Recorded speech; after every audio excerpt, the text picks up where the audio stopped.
Hello guys, Floor. Good morning everyone. I have planned to, this is my soup for today.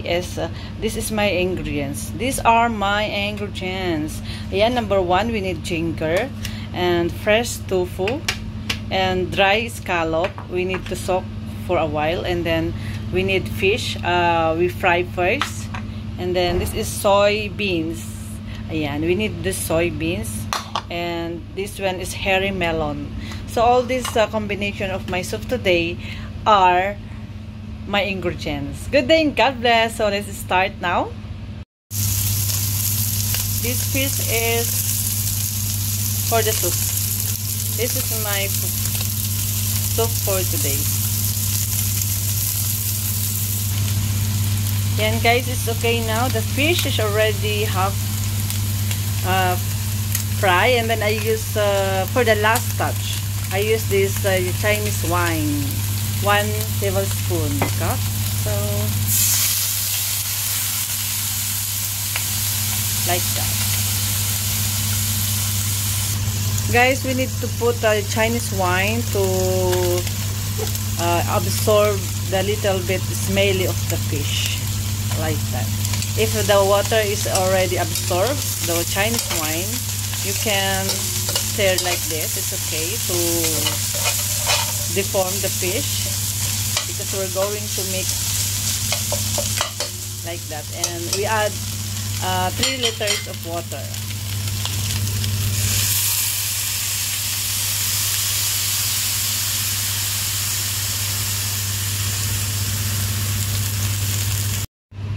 We set 30 minutes. After 30 minutes later, ayan na po siya guys. Ito yung fish. Yeah, this is the fish. Fish. Pero I need to dik-dik para makuha natin yung katas. Basta fish, ginaganito ko siya guys. Ayan. Kunin natin yung katas ng fish. Ano ba ang English ng katas? Comment below naman guys kung alam nyo. Ayan guys, mga ka-explore, ayan po ang aking soup for today. I'm going to mix soup, and syempre ganito po yung proseso ng aking paggawa sa soup. Sa mga boss dyan, mga boss na soup lover, try nyo to because very healthy, especially the ingredients. Hindi siya oily. So we need to dik Yes, we need to put in, I use this pot. Dati yung malaking kawang gamit ko, but this time I use this kind of pot for my soup today. So let's start. Start na po natin. I-transfer natin yung, ito guys, we're going to transfer in the pot. And after I use this soup ladle, transfer here. And after we transfer, we need to boil again for 30 minutes. Ayan, then ilalagay na natin yung soybean.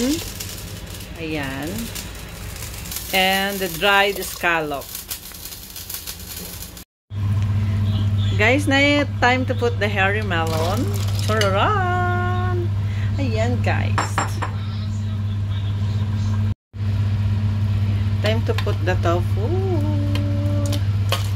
Chararan.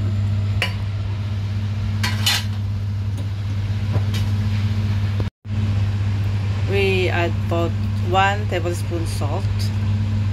Actually, I put 1 and 1/2.